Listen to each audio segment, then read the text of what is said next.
Alors nous allons maintenant nous intéresser à l'onglet Analyse cycle de vie du logiciel Comathermicien, donc qui est un nouvel onglet apparu avec la RE 2020.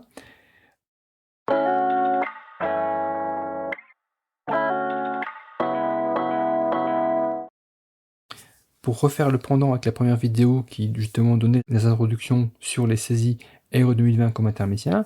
rappelez-vous, lors des saisies thermiques que l'on a faites aux onglets précédents, on a décrit des compositions de parois, on a décrit des menuiseries, on a décrit des ponts thermiques, et on a saisi les métrées de tous ces éléments, métrées qui séparent l'enveloppe thermique, donc qui séparent la zone chauffée de l'extérieur, et des parties non chauffées.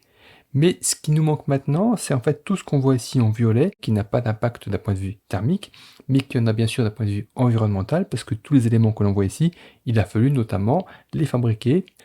Et donc justement, c'est l'objet de cet onglet ACV de pouvoir faire les saisies de tous ces éléments manquants. Parties non chauffées, les fondations, charpentes, couvertures, zingueries, les planchers, parce que dans la partie thermique, on s'est intéressé au périmètre qui correspond à un point thermique, mais non pas à la dalle du plancher en tant que tel. Idem pour les murs de refend, les cloisons, les menuiseries intérieures, etc.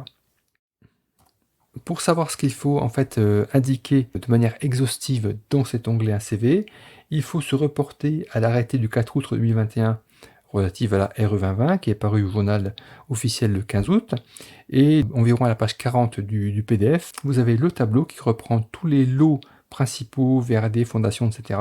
Et pour chacun de ces lots, vous avez des sous-lots et la liste des composants qui doivent être intégrés dans ce lot pour ne rien oublier, et ici des précisions justement pour être complètement exhaustif dans cette saisie. Alors pour éviter d'avoir recours à chaque fois à ce document, dans le logiciel Comathermicien, vous avez ici pour chacun des lots, en cliquant sur lire à la suite, les éléments à ne pas oublier, et ça a été un peu simplifié parce que ça reprend le contexte uniquement de la maison individuelle. En reprenant ce qui est ici, vous allez pouvoir faire une liste exhaustive des éléments à prendre en compte dans cet onglet. Donc bien sûr, c'est assez fastidieux, notamment pour la première saisie. Après, si vous avez des projets qui se ressemblent, eh bien, vous allez pouvoir faire des projets génériques, notamment par système constructif. Alors ici, pour ne pas partir de zéro, on va reprendre ce qui est déjà présent dans le projet de démonstration Comathermicien, où là, notamment pour la partie donc VRD, on a ici un ensemble d'éléments qui existent déjà. Et donc ce qu'il faut savoir, c'est que cette fois, contrairement aux descriptions des parois qu'on a vues aux onglets précédents, ici, on va toujours choisir des FDES, mais cette fois, on va de suite indiquer le quantitatif associé. Et vous avez ici un champ qui s'appelle proportion. Ce champ est à utiliser si l'unité fonctionnelle de la FDES diffère de l'unité ici que vous avez dans le quantitatif.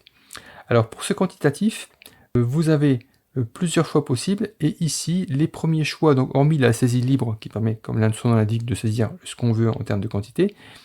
ça permet ici de reprendre en fait des métrées qui sont issues de la partie thermique, et donc issues de l'onglet précédent métrées. Donc vous avez la surface intérieure des murs hors menuiserie, la surface extérieure des murs hors menuiserie qu'on va utiliser notamment pour le parement extérieur, la surface horizontale de la toiture, la chabe, la surface intérieure du plancher bas qui peut différer de la chabe si vous avez un projet avec plusieurs étages, le périmètre de plancher bas qui va être utile pour les fondations typiquement, vous avez les périmètres plancher intermédiaire et plancher haut, et vous avez la distance maison limite parcelle, parce que c'est un des champs ici, une des dimensions personnalisées qui a été complètement renseignée.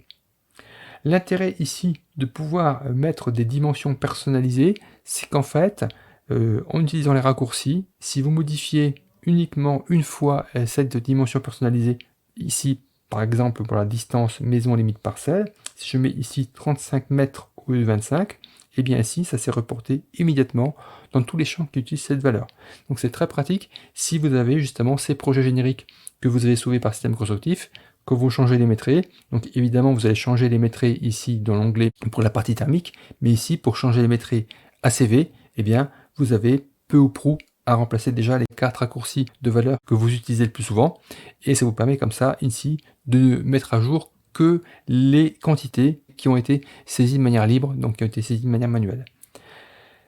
Sachant qu'ici vous avez donc des libellés qui sont juste des libellés d'exemple que vous pouvez changer comme vous voulez. Et ici vous avez le type de dimension, donc surface ou linéaire.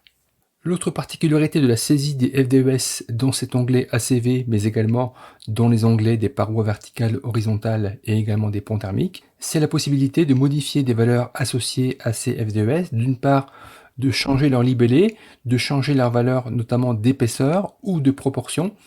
et donc de se constituer également une série de favoris, ce qui permettra de faire des saisies plus rapidement par la suite. L'important avec les FDES, c'est de bien faire attention à leurs unités. Par exemple, pour une charpente, elles sont souvent exprimées en mètres cubes de bois. Or, on a à sa disposition des mètres carrés de surface horizontale de toiture. Pour ça, il va falloir faire justement des proportions pour convertir ces mètres carrés de surface horizontale de toiture en mètres cubes de bois. Rendez-vous dans la vidéo suivante pour voir ces aspects de saisie de ces proportions et comment se constituer une bibliothèque de favoris.